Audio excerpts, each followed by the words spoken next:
Ya, untuk materi probabilitas ini mungkin kita akan bagi di 2 pertemuan karena lumayan ini menjadi basic ya tentang mengukur kemungkinan-kemungkinan ya, probability, kemungkinan-kemungkinan, peluang-peluang. Nah, itu supaya kita bisa agak lebih detail, tidak terlalu padat ya, kita akan coba bagi 2 gitu ya. Oke, untuk pertemuan pertama ini kita akan masuk ke dasarnya, macam-macam probabilitas ya. Nah, sebelumnya kenapa probabilitas ini muncul gitu ya? Kalian bisa lihat di sini ada beberapa gambar gitu ya. Ada cuaca ya, ada perkiraan cuaca yang di sebelah kiri gitu ya. Lalu ada gambar orang naik kereta, lalu ada gambar timnas Indonesia gitu ya. Walaupun hasilnya berapa tadi malam? Ada yang tahu? 4-0, Pak. Kosong. Iya, 4-0. Kalah. Oh, kalah Indonesia ya. Oke, lalu ada gambar mata uang gitu ya, koin, lalu ada juga yang gambarnya dadu. Nah, jadi Bapak ingin cerita dulu di awal kenapa probabilitas ini menjadi sesuatu yang perlu kita pelajari gitu ya. Nah, jadi probabilitas ini adalah ilmu untuk melakukan pendekatan terhadap suatu prediksi ya, pendekatan suatu prediksi. Kenapa pendekatan? Karena nggak ada satupun orang yang bisa memastikan gitu ya, memastikan 100% sebuah kejadian di kemudian hari gitu ya. Kalian tentunya akan sangat paham gitu ya, maksudnya akan secara logika pun akan diterima, nggak ada orang yang bisa memprediksi 100% gitu ya. Nah, tapi prediksi di sini bukan prediksi dalam artian jadi paranormal, bukan ya, tapi prediksi dengan metode-metode saintifik dengan keilmuan gitu ya. Nah, jadi misalkan aja di gambar yang pertama gitu ya, walaupun sekarang teknologi sudah cukup maju gitu ya, peralatan juga cukup canggih, tapi tidak ada satu alat pun yang bisa betul-betul memprediksi bahwa 100% besok itu adalah hujan gitu ya, atau 100% besok itu adalah cerah gitu. Nah, yang ada adalah tingkat prediksinya, tingkat peluangnya. Mungkin diprediksi besok 80% peluangnya adalah hujan gitu ya, atau lebih dari itu misalkan ya 90% cerah gitu ya. Tapi tidak ada yang bisa mengatakan 100% gitu ya. Mutlak 100% besok kejadiannya seperti ini, seperti ini, seperti ini. Gitu ya. Nah, jadi probabilitas itu adalah berawal dari banyaknya ketidakpastian gitu ya. Ketidakpastian. Apakah besok hujan gitu ya? Kalau dilihat dari nomor yang pertama, bagaimana prediksi besok gitu ya. Itu kan nggak pasti gitu ya. Lalu yang nomor kedua, apakah walaupun jadwal kereta sudah ada jadwalnya gitu ya, Jakarta Bandung misalkan ya, berangkat jam sekian sampai jam sekian gitu ya, itu nggak ada yang bisa memastikan bahwa datangnya tepat waktu, tibanya pun tepat waktu, nggak ada gitu ya. Atau misalkan kita yang suka bola misalkan ya, berapa prediksi skor ya timnas Indonesia melawan Uni Emirat Arab, betul nggak? Nanti tanggal berapa ya? UEA gitu ya. Ada nggak yang bisa memprediksi secara 100% bahwa skornya akan sekian? Gitu ya. Nggak ada gitu ya. Bahkan kalaupun dibantu dengan alat canggih sekalipun ya nggak ada yang bisa memprediksi skor di beberapa pertandingan yang akan datang gitu ya. Nah, atau yang paling sederhana, kalau ketika kita melemparkan satu logam uang, ya nomor 4 ini, satu logam uang, kalian lemparkan, ada nggak yang bisa memprediksi bahwa yang saya gambar, yang saya tangkap adalah berupa misalkan sisi angka gitu ya. Ketika saya tangkap yang muncul adalah sisi angka. Ada nggak yang bisa memprediksi 100%? Gitu ya. Nggak ada, gitu ya. Nggak ada. Atau misalkan yang sering dijadikan contoh kalau kita belajar peluang adalah berkaitan dengan dadu, gitu ya. Ketika sebuah dadu dilempar, nggak ada yang bisa memprediksi 100%, yang muncul adalah mata dadu sekian, sekian, sekian.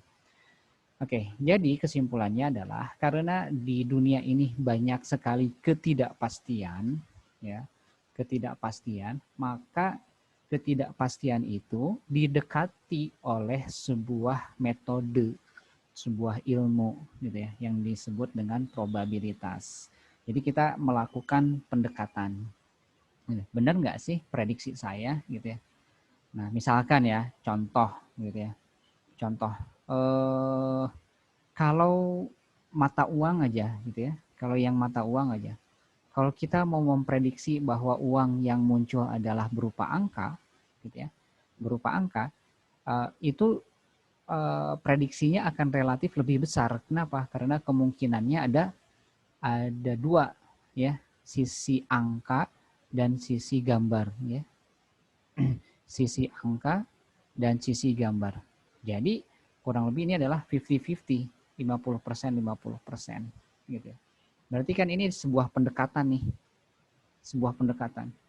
Kalau misalkan ternyata kejadiannya setelah dilempar gitu ya, bukan angka yang muncul, tetapi gambar, setelah kita lempar 5 kali, yang keluar adalah terus-terusan gambar, itu hal yang lain gitu ya, di luar dari apa yang bisa kita kondisikan gitu ya. Tapi secara prediksi, karena kemungkinannya hanya ada dua, maka prediksinya adalah 50%, 50%. Gitu. Nah, nanti kita juga akan mempelajari bagaimana banyaknya kejadian itu akan mempengaruhi besarnya persentasi probabilitas gitu ya, atau peluang. Contoh misalkan ya, yang ini aja, yang agak menarik nih, yang suka bola gitu ya. Kemarin ketika Indonesia lawan Thailand gitu ya, dapatnya skornya adalah 2-2 gitu ya. Lalu Indonesia lawan Vietnam, Indonesia 0 gitu ya, Vietnamnya 4 gitu ya. Nah, kira-kira kalau nanti Indonesia lawan Uni Emirat Arab, kira-kira skornya berapa? Gitu. Kira-kira skornya berapa? Nah, dengan pendekatan statistik, ya, kita bisa melihat, kita bisa memprediksi skor ini ya dengan menggunakan metode-metode lah, berbagai metode berdasarkan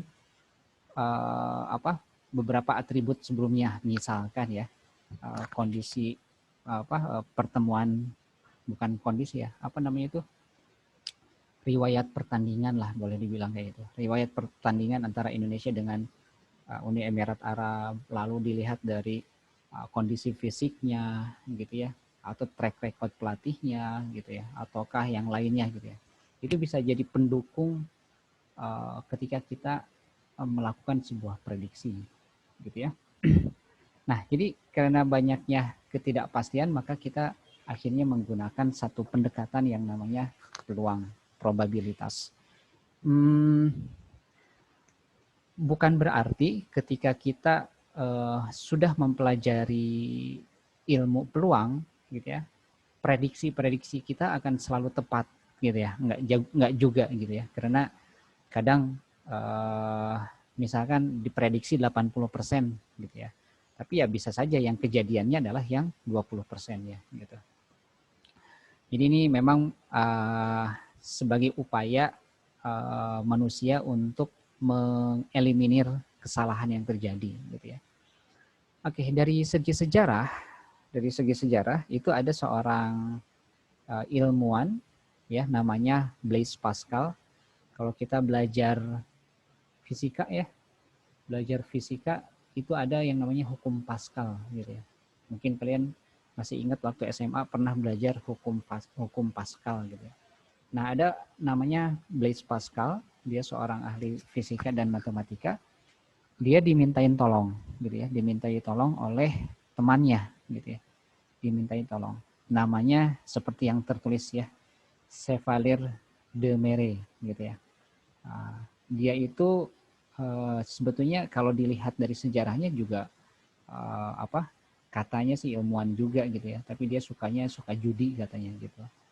Nah, untuk memperkecil kekalahannya, maka dia minta ke Blaise Pascal ini untuk dihitung kemungkinan-kemungkinan yang terjadi atau kemungkinan yang akan terjadi, gitu ya. Nah, pada akhirnya karena dari segi sejarah itu menjadi cerita awalnya seperti itu, akhirnya di buku-buku ditulislah bahwa sejarah probabilitas itu awalnya dari sana. Oke, itu hanya sekilas saja, gitu ya. Sekilas saja. Kita akan masuk ke dalam probabilitas itu sendiri, ya.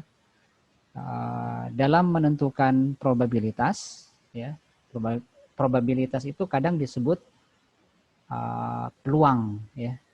Kadang disebut peluang.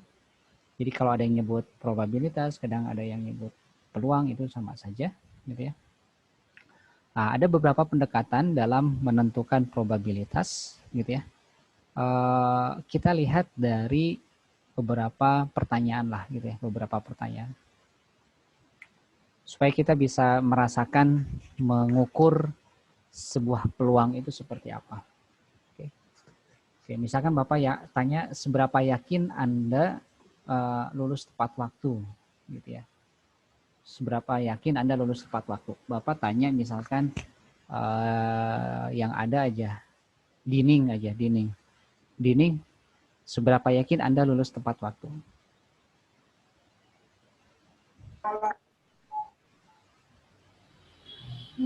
Mungkin 70%, Pak. 70%, oke. Ya, nggak apa-apa, 70%. Nah, kita bisa mengukur diri masing-masing ya. Oh, saya peluangnya karena saya rajin, karena saya nilainya bagus, gitu ya. Nggak ada mata kuliah mengulang, kan itu jadi parameter ya. Jadi parameter, oh saya prediksi 90% lah gitu ya. Tapi berbeda kalau misalkan saya masih ada 5 mata kuliah yang harus saya ulang gitu ya. Lalu saya belum punya ide nih untuk internship, tugas akhir, nggak punya ide saya mau ngapain gitu ya. Atau misal ya ini hanya permisalan saja gitu ya. Saya ada kendala di keuangan gitu ya. Jadi mungkin saya bisa lulus tepat waktu ya 50-50 lah, 50%. Nah, itu kan jadi banyak faktor gitu ya. Banyak faktor untuk membuat menghitung peluang itu, probabilitas itu. Yang kedua, apakah jika setelah lulus Anda akan menjadi presiden Indonesia? Nah, Bapak tanya laki-laki deh kalau ini. Siapa ya? Rizal deh, Rizal. Berapa peluang kamu setelah lulus itu menjadi presiden Indonesia, Zal? 20%, Pak. 20%, oke. Siapa tahu kejadian ya, walaupun hanya 20%, ada presiden alumnus Politeknik Pos Indonesia gitu. Ya nggak siapa yang tahu gitu ya. Oke. Lebih kecil lagi ternyata ya. Rizal ternyata nggak terlalu percaya diri mengatakan di atas 50% gitu ya. Artinya apa? Artinya dia udah ngukur diri gitu ya. Oh, kecil lah kemungkinannya gitu ya, 20%. Oke, jadi kita udah punya feeling gitu ya, punya feeling ketika melakukan tes probabilitas gitu ya. Next. Ya. Berapa persen Anda akan diterima bekerja di perusahaan Google? Nah, perusahaan Google gitu ya. Nah, kita kan basicnya IT gitu ya. Nah, ini kita bisa balik lagi. Berapa persen ya saya diterima? Google itu kan perusahaan dunia sehingga bersaing dengan semua orang dari berbagai negara misalkan ya. Berarti ya saya peluangnya dah 0,0 sekian persen gitu ya. Mungkin gitu ya. Jadi lebih kecil lagi. Kalau jadi presiden kan agak mending ya. Karena kita bersaingnya hanya satu negara Indonesia gitu. Tapi kalau masuk ke perusahaan Google gitu ya, walaupun levelnya perusahaan, tapi bersaingnya kan sedunia gitu ya. Oke, next. Seberapa yakin Anda suatu saat akan meninggal dunia? Nah, coba Bapak tanya ini nih. Helmi. Berapa jawaban ini? Oh, 100% Pak. Oh, 100%. Yakin banget. Yakin Pak. Karena di dunia ini gak ada yang abadi Pak. Oke. Nah, kita juga bisa menjawab dengan feeling kita bahwa pertanyaan yang barusan disampaikan, berapa peluang suatu saat saya akan meninggal dunia. Nah, tadi Helmi udah langsung jawab tanpa mikir-mikir lama, 100% Pak gitu. Artinya kan ada satu kejadian di mana yang kita prediksi itu pasti terjadi gitu ya. Oke. Boleh Bapak belakangan, Helmi duluan, atau bisa juga Helmi duluan, Bapak belakangan gitu ya. Jadi itu kan bisa bisa kita prediksi gitu ya. Oh, 100% saya pasti ini gitu. Pasti meninggal. Oke. Nah, dari yang kita lakukan tadi, maka secara otomatis di dalam sebuah probabilitas ya, itu ada batasannya. Oke. Ada batasannya. Kurang lebih batasannya adalah di antara sesuatu yang tidak mungkin terjadi dan sesuatu yang pasti terjadi. Gitu ya. Sesuatu yang tidak mungkin terjadi dan sesuatu yang pasti terjadi. Jadi batasan peluang itu ada di antara ini. Ada di antara ini. Mungkin pertanyaannya satu lagi ya, kalau Bapak tanya seberapa yakin Anda bisa ketika Anda meloncat dari lantai 5 Anda bisa terbang gitu ya. Misalkan. Pasti kan kalian jawab nggak mungkin Pak, 0% gitu ya. Nggak mungkin terjadi gitu.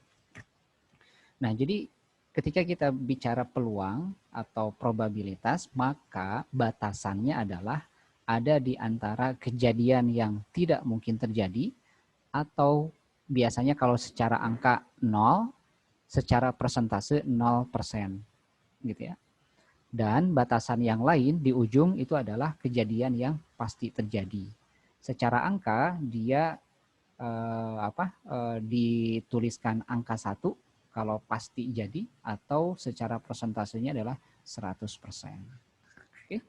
Nah, jadi nggak mungkin ada satu kejadian yang melebihi dari 0% dan lebih kurang dari 0% atau melebihi dari 100%. Ya, nggak mungkin. Nah, jadi ketika kita bicara tentang peluang, pasti nilainya ada di antara ini. Oke, ada di antara itu. Oke, next. Itu kayaknya mudah untuk dipahami ya. Kalau untuk ini masih basic soalnya. Oke, kita masuk ke sifat-sifat probabilitas. Ya, sifat-sifat probabilitas. Jadi agar kita juga bisa membayangkan gitu ya. Ada 2 sifat dasar di dalam probabilitas. Yang pertama, dia akan bernilai di antara 0 dan 1 seperti yang tadi digambarkan sebelumnya ya. Kejadiannya batasnya 0 dan 1, 0% atau 100%. Nah, nilainya ada di antara itu. Yang kedua, jumlah probabilitas dari semua kemungkinan hasil eksperimen adalah 1. Oke. Selalu nilainya adalah 1. Jumlah seluruh probabilitas. Gitu ya. Nah, karena probabilitas biasanya diambil dari huruf inisialnya, huruf awalnya P gitu ya. Jadi makanya di sini biasanya kalau kita bicara probabilitas atau peluang biasanya di sininya pakai P gitu ya, pakai simbol P. Oke. Nah, misalkan besok kita prediksi tentang cuaca gitu ya. Cuaca itu kan ada hujan gitu ya. Ada hujan, ada cerah, ada berawan lah katakanlah. Berawan. Nah, dari 3 kemungkinan ini pasti kan dia punya nilai prediksi. Katakanlah misalkan hujannya adalah berapa? 30% gitu ya. Berawannya adalah 50%, maka cerahnya itu adalah harusnya 20%. Kenapa? Karena ketika ini semua dijumlahkan, dia nilainya harus sama dengan 100% atau nilainya adalah 1. Gitu. Jadi kan dari seluruh kemungkinan, kalau dijumlah kemungkinan tersebut, maka nilainya harus 1. Oke. Nah, secara persamaan kurang lebih yang ada di sini. Oke. Itu sifat dasarnya. Oke, lanjut. Nah, sebelum kita melanjutkan lebih dalam lagi, khususnya ke beberapa perhitungan, ada beberapa istilah yang sering muncul ya ketika kita mempelajari probabilitas. Ya, ada beberapa istilah yang sering muncul sehingga kita harus berkenalan dulu. Oke, ada yang namanya percobaan, ada yang namanya ruang sampel, ada yang namanya kejadian. Nah ini biar kita definisikan dari awal gitu ya, kita perjelas gitu ya, karena kalau nggak jelas khawatirnya kebolak-balik gitu ya. Ada percobaan. Apa itu percobaan? Percobaan adalah aktivitas atau kegiatan pengamatan terhadap suatu kejadian yang memungkinkan terjadinya minimal 2 peristiwa atau lebih. 2 peristiwa atau lebih. Jadi kalau kita ingin melakukan atau kalau kita ingin menghitung probabilitas atau peluang, maka minimal hasil akhirnya itu ada 2 kejadian. Minimal. Gitu ya. Berapa persen Anda lulus? Berarti kan sebetulnya ada minimal ada 2 kejadian ya. Lulus kuliah atau tidak lulus kuliah. Gitu. Berarti kejadian akhirnya itu minimal ada 2. Kalau kejadiannya hanya 1, maka nggak mungkin kita melakukan prediksi. Karena kejadiannya hanya 1, jadi udah 100% terjadi gitu kan ya. Kalau kejadiannya hanya 1. Jadi minimal kejadiannya adalah 2. Ruang sampel. Ruang sampel adalah himpunan semua hasil pada percobaan yang mungkin terjadi. Ruang sampel adalah himpunan semua hasil. Semua hasil. Himpunan semua hasil. Jadi kalau misalkan besok kondisi cuaca bagaimana? Berarti ruang sampelnya kan ada hujan, ada berawan, ada cerah gitu ya. Apalagi, udah kan ya, cuma 3 atau ada lagi. Nah, jadi itu adalah seluruh kemungkinan yang terjadi adalah namanya ruang sampel. Nah, sedangkan kejadian itu adalah memang peristiwa yang betul-betul terjadi, ya. Peristiwa yang betul-betul terjadi. Supaya lebih paham, Bapak akan berikan contoh tentang 3 istilah ini. Percobaan, ruang sampel, lalu kejadian. Oke, kita lihat perbedaannya ya, supaya kita bisa lebih paham. Perbedaan antara ruang sampel dan kejadian. Nah, misalkan percobaannya ini ya, melempar sebuah koin mata uang. Melempar sebuah koin mata uang berarti kan ruang sampelnya adalah sisi gambar. Sisi gambar dan sisi angka. Ruang sampel, kemungkinan-kemungkinan yang terjadi. Contoh kejadiannya adalah misalkan muncul sisi gambar. Gitu ya. Lalu percobaan yang kedua misalkan melempar sebuah dadu. Ini percobaannya berarti ruang sampelnya adalah ada mata dadu angka 1 sampai mata dadu angka 6. Gitu ya. Kejadiannya misalkan muncul mata dadu angka 4. Ini kejadiannya. Oke. Lalu misalkan tadi tentang pertandingan sepak bola. Oke. Indonesia lawan Uni Emirat Arab misalkan ya. Maka ruang sampelnya itu adalah kemungkinan yang terjadi adalah bisa menang, bisa seri, bisa kalah. Gitu kan? Bisa menang, seri, atau kalah. Kejadiannya, nah kita doakan misalkan Indonesia menang gitu ya. Nah kejadiannya adalah menang. Contohnya. Atau perakiraan cuaca. Oke, berarti ruang sampelnya adalah seluruh yang kemungkinan terjadi. Ada cerah, cerahnya berawan, hujannya ringan, hujannya sedang, gitu ya. atau hujannya ada petirnya gitu ya. Itu semua kemungkinan-kemungkinan yang mungkin terjadi gitu ya. Nah, kejadiannya ternyata dia adalah cerah gitu. Nah, dari tabel ini ya, dari tabel ini harapannya adalah kalian bisa membedakan bahwa kasusnya apa ya, kasusnya apa? Ini kan kasusnya ya, atau percobaan ini adalah kasusnya. Kasusnya apa? Lalu hasil akhir dari kasus tersebut yang mungkin terjadi adalah apa saja? Apa saja, gitu ya. Lalu yang terakhir adalah contoh-contoh kejadiannya. Gitu. Artinya apa? Contoh kejadian pasti diambil dari ruang sampel. Ya. Contoh kejadian itu pasti diambil dari ruang sampel. Ternyata yang ini sisi gambar, ya, sisi gambar munculnya angka 4, berarti muncul angka 4. Menang berarti di sini menang. Cerah berarti diambil dari sini. Jadi contoh kejadian itu selalu diambil dari ruang sampel. Oke, clear ya untuk perbedaan ini. Kita akan masuk ke slide selanjutnya. Oke, kita masuk ke pendekatan. Nah, pendekatan perumusan probabilitas. Kalau boleh dibilang kan di situ ada perumusan ya, perumusan. Berarti mulai ke perhitungan atau mengenal masalah gitu ya. Perumusan probabilitas. Nah, ada 3 pendekatan ketika kita ingin menyelesaikan kasus yang berkaitan dengan peluang atau probabilitas. Ya, ini nanti pengembangannya banyak ya. Ini masih sifatnya memang dasar, gitu ya. Nanti pengembangannya agak lebih banyak dan rumit sih sebetulnya ya. Tapi ini yang kita basic dulu. Ada yang namanya pendekatan klasik.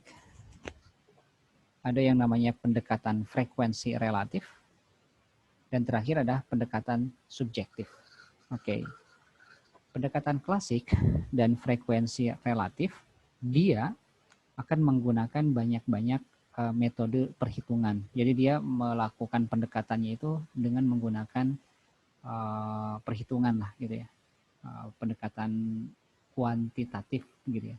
Pendekatan kuantitatif. Tapi kalau yang ketiga nih, subjektif, ini adalah pendekatan kualitatif. Pendekatan kualitatif. Jadi subjektif ini benar-benar sangat personal gitu ya. Benar-benar sangat personal. Nah, khusus untuk pendekatan subjektif karena ini sifatnya personal, tentu tidak akan kita bahas gitu ya, karena ini berkaitan dengan pengalaman seseorang. Ya, pengalaman seseorang. Misalkan ada satu orang yang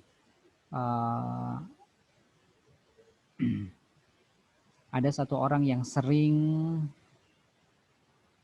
misalkan ya, karena ini sifatnya memang sifat personal. Biasanya semakin banyak pengalaman seseorang dalam suatu hal, maka dia semakin bisa memprediksi gitu ya, bisa memprediksi sesuatu. Atau bisa memberikan nilai peluang lebih akurat gitu ya, kalau dia punya banyak pengalaman di sini. Jadi yang pendekatan subjektif itu karena memang sifatnya sangat personal, tergantung pengalaman setiap orang, maka mungkin tidak kita bahas di sini gitu ya. Oke, kita akan bahas tentang pendekatan klasik dan pendekatan frekuensi relatif ya, yang ini.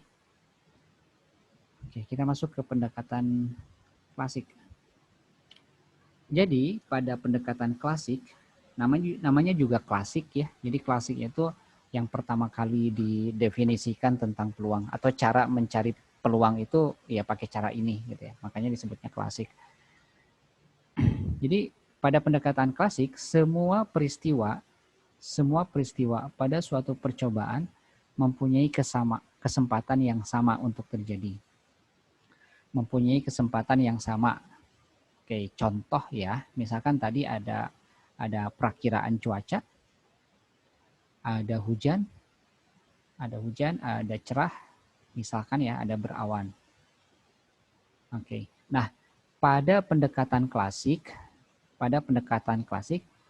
mau hujan, mau cerah, mau berawan, semuanya mempunyai kesempatan yang sama, mempunyai peluang yang sama, gitu ya.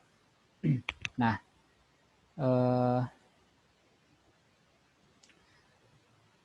probabilitas suatu percobaan dinyatakan sebagai perbandingan antara jumlah kemungkinan hasil kejadian. Oke, jadi probabilitasnya itu dinyatakan sebagai perbandingan. Perbandingan itu apa sih? Pembagian ya.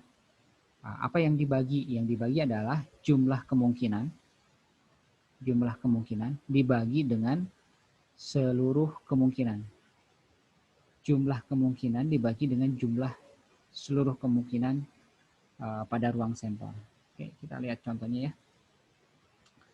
Oke, nah secara matematisnya, kalau pendekatan klasik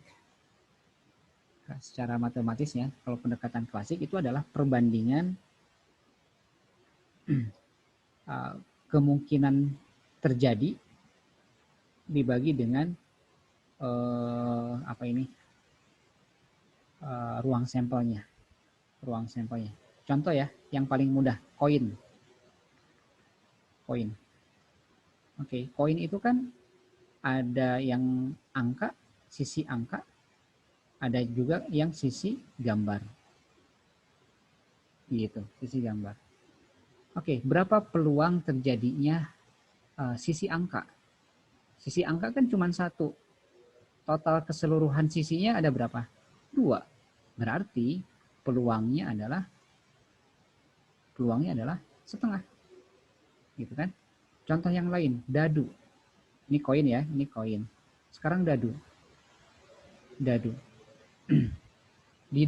Pada dadu itu kan ada berapa kemungkinan yang terjadi?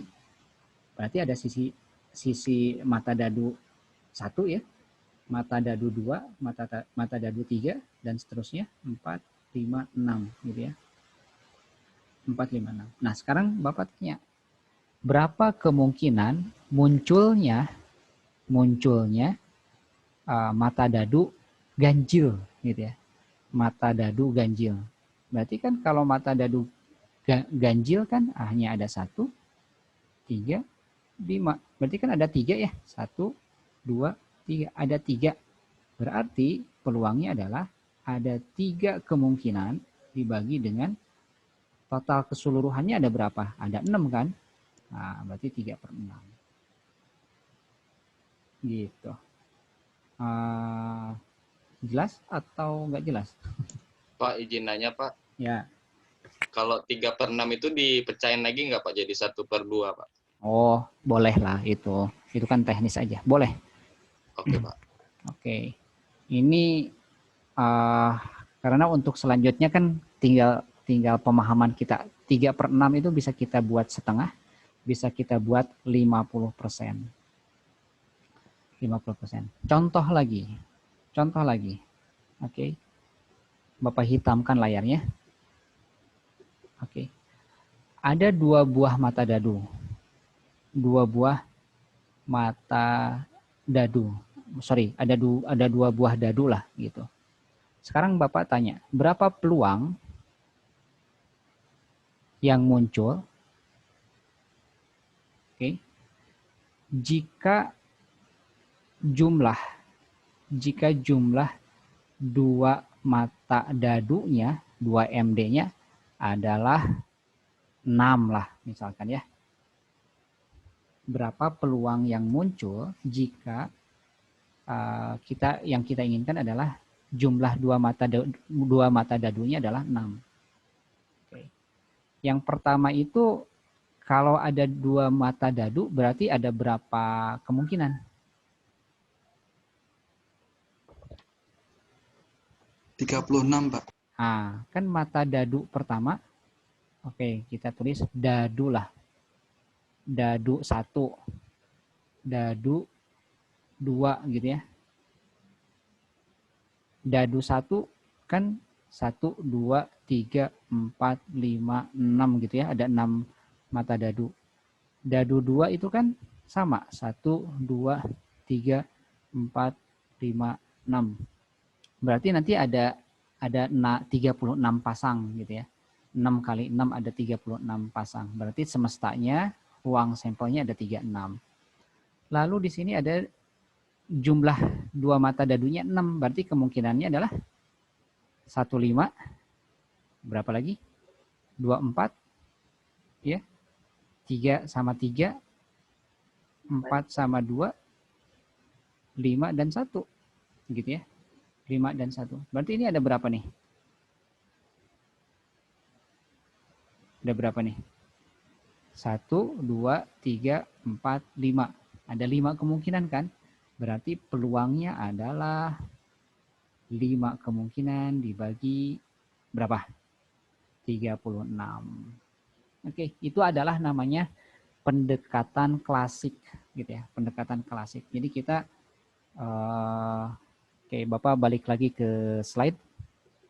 Jadi itu namanya pendekatan klasik. Kita hanya tinggal melihat berapa kemungkinan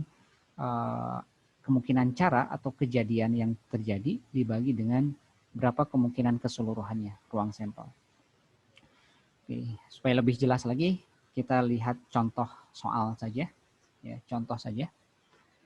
Sebuah kelas akan mengadakan pemilihan siswa berprestasi.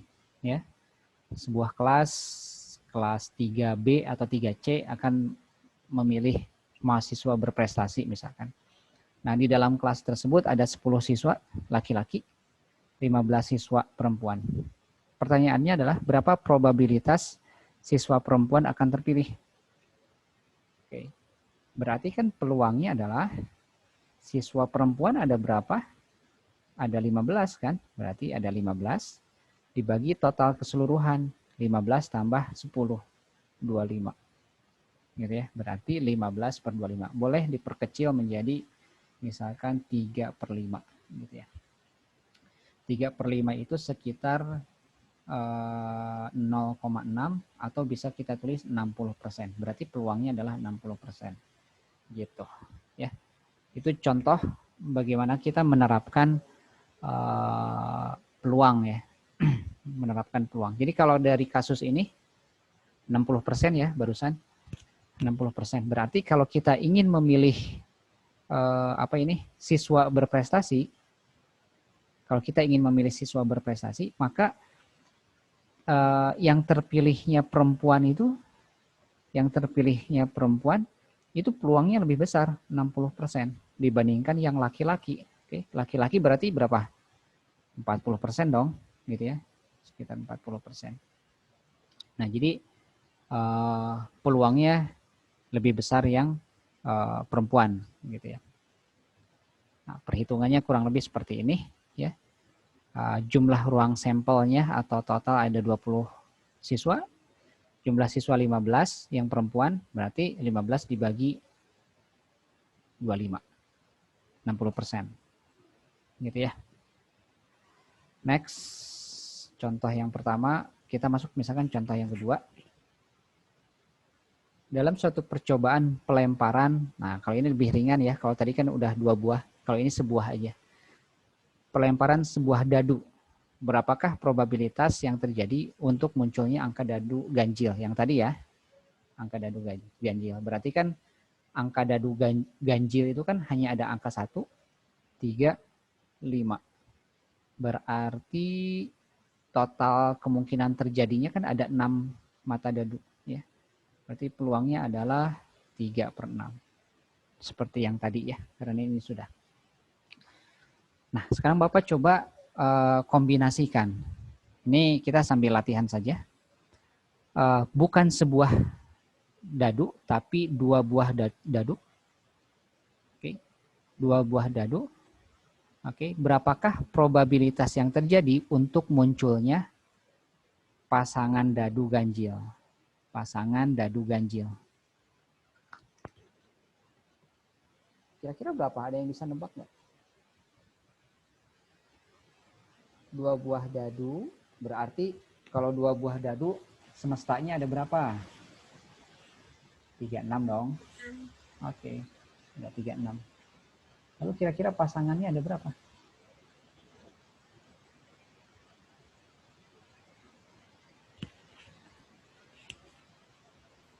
Dari angka 1 aja. 1 berapa? 1 3 1 5. Kalau 2 berarti udah dilewat, kita masuk ke 16 nggak, Pak? 16. 18. ini kan kelihatan nih. 51 53 9. Berarti peluangnya adalah 9/36 atau kurang lebih 1/4 atau kurang lebih 0,25 atau kurang lebih 25%. Oke. 25%. Nah, angka 25% ini nih, angka 25% ini kita bisa aplikasikan kalau dadu itu dilempar 4 kali, maka setidaknya ada satu kejadian yang bisa munculnya adalah pasangan ganjil gitu kan. Ini 25% nih, 25%. Oke, Bapak ulangi lagi. Kalau kita lemparkan dadu tersebut 4 kali, berarti kan 4 kali 25%. Berarti ada 1 kali kita prediksi angka yang keluar adalah mata dadu yang pasangannya ganjil. Oke, kalau kita perlebar lagi, kalau saya melemparkan dadunya 10 kali, maka saya bisa memprediksi pasangan mata dadu yang ganjil itu akan muncul sebanyak 2 atau 3 kali dari 10 kali lemparan. Kan gitu. Gitu. Paham nggak? Jadi ketika kita menyebutkan berapa nih peluangnya, mungkin sekitar kalau kalau 10 kali ya, mungkin sekitar 2 atau 3 kali akan muncul, gitu ya. Akan 2 atau 3 kali. Kita tulis misalkan di sini 1 percobaan pertama, kedua, ketiga, keempat, kelima, keenam, ke-7, ke-8, ke-9, ke-10. Oke. Ke-10. Ini kan kita bisa prediksi dari 10 kali pelemparan ini akan ada 2 atau 3 kali yang mata dadu yang munculnya adalah ganjil. Jadi artinya ya kita bisa dengan ilmu ini kita bisa memprediksi gitu. Jadi apa yang kita prediksi itu berdasarkan ilmu gitu ya, bukan nebak asal sesuai dengan keinginan gitu ya, sesuai dengan firasat, sesuai dengan feeling, tapi kita berdasarkan ya ada ilmunya gitu. Oke. Ini udah kita lewat saja. Nah, masuk ke pendekatan yang kedua. Kalau tadi pendekatannya klasik, ya klasik. Kalau sekarang kita masuk ke pendekatan yang namanya frekuensi relatif. Apa bedanya? Oke. Nah, sebelum dilanjut, frekuensi relatif kadang disebut juga dengan istilahnya adalah empiris, gitu ya. Ini empiris. Probabilitas dengan pendekatan frekuensi relatif sering juga disebut dengan probabilitas empiris. Empiris. Jadi sama saja. Kalau kita searching gitu ya, dapat kata probabilitas empiris, ya maksudnya adalah sama-sama saja gitu. Nah, dalam pendekatan frekuensi relatif, ya, peristiwa pada suatu percobaan dianggap tidak mempunyai kesempatan yang sama untuk terjadi. Nah, ini di sini bedanya ya. Dianggap tidak mempunyai kesempatan yang sama untuk terjadi. Kalau di pendekatan klasik, setiap kejadian itu punya kesempatan yang sama, gitu ya. Punya kesempatan yang sama. Tapi kalau pada frekuensi relatif ini, setiap kemungkinan kejadian itu nggak semuanya punya hak yang sama gitu ya, nggak mempunyai peluang yang sama gitu ya. Nah, kenapa nggak sama? Karena dia sudah melibatkan yang namanya adalah frekuensi. Oke. Jadi probabilitasnya tergantung pada frekuensi dari suatu peristiwa. Nah, jadi si peristiwanya itu diulang berkali-kali. Nah, diulang berkali-kali itu disebutnya frekuensi gitu ya. Jadi frekuensinya berapa? Gitu ya. Jadi tergantung dari si frekuensinya. Nah, hal inilah yang membedakan antara frekuensi relatif dengan pendekatan klasik gitu ya. Karena kalau pada pendekatan klasik frekuensinya itu nggak terlalu diperhatikan gitu ya. Kita lihat contohnya saja. Oke. Nah, kalau pada pendekatan frekuensi relatif yang kita operasikan itu adalah si frekuensinya ya.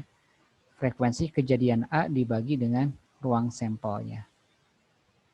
Frekuensi kejadian A ya, ini frekuensinya ya, frekuensinya. Bedanya di sini. Frekuensinya jadi berapa kali dia muncul dibagi dengan jumlah kemungkinan. Kita lihat perbedaannya di contohnya ya. Oke, coba lihat nih. Sebuah mata dadu dilempar 100 kali. Oke, dilempar 100 kali. Berarti kan frekuensinya udah muncul. Gitu ya. Ini kan frekuensi nih. Frekuensinya udah muncul. Nah, dari 100 kali percobaan ini ternyata diperoleh ya, dari 100 kali ini 16 kali muncul angka 1, 14 kali muncul angka 2, 25 kali muncul angka 3 dan seterusnya. Totalnya 100 lah gitu. Totalnya 100. Nah, berapakah probabilitas untuk masing-masing mata dadu? Probabilitas dari masing-masing mata dadu. Nah, kalau pada pendekatan frekuensi relatif ini yang kita operasikan adalah si frekuensinya gitu ya. Kan ini frekuensinya ya. Tuh, frekuensinya tuh yang kita operasikan adalah si frekuensinya. Maka proses perhitungannya jadinya kurang lebih seperti ini. 16 berarti di sini adalah 16/100 karena totalnya adalah 100 di sini. 100 kali dilempar gitu ya. 100 kali dilempar. Jadi berapa kalinya itu kalau pada pendekatan frekuensi relatif itu dilibatkan gitu ya. Mata dadu 16 kali, 14 berarti 14/100. Kalau 15 berarti 15/100 dan seterusnya ya. Ini 16% gitu ya, 14%. Kalau kita hitung pakai pendekatan klasik jadinya gimana? Kalau pada pendekatan klasik jadinya seperti ini. Oke. Ini ya, Bapak bedakan dengan pendekatan klasik.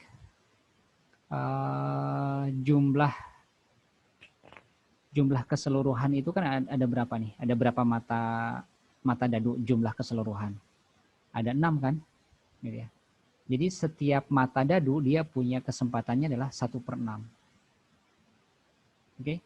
Berapa peluang munculnya angka 1?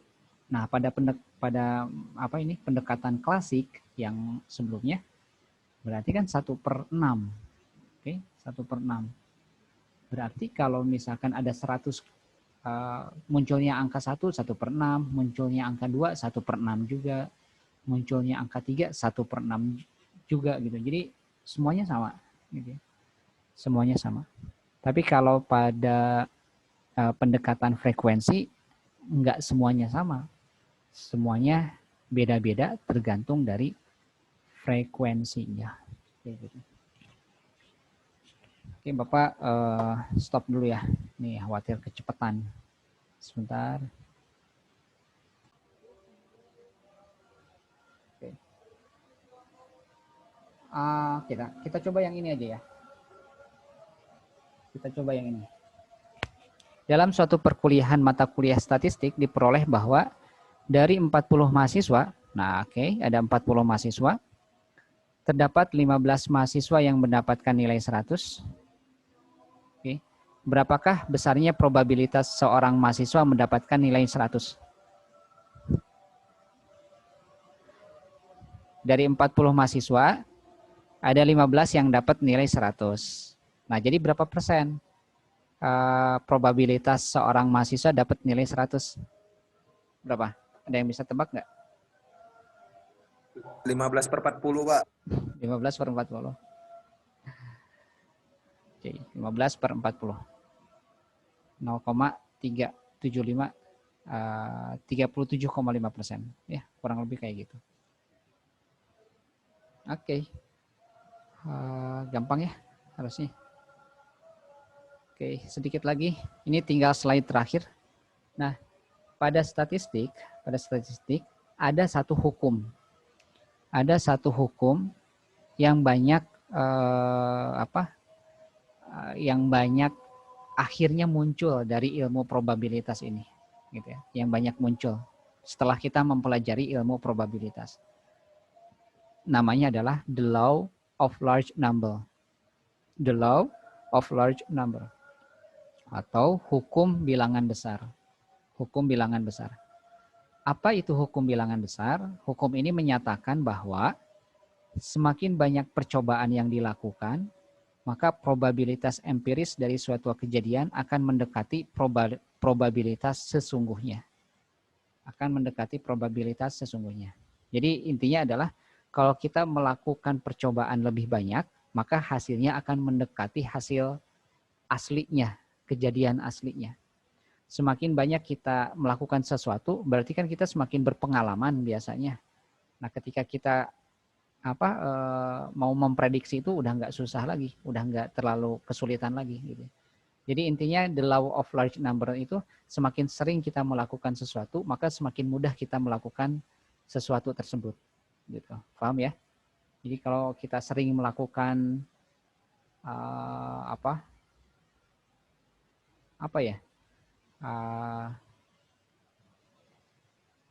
kalau kita sering push up 100 kali gitu misalkan ya kita semakin mudah aja melakukannya gitu. Karena kita udah sering. Tapi kalau kita jarang melakukan push up 100 kali ya kita akan kepayahan gitu ya.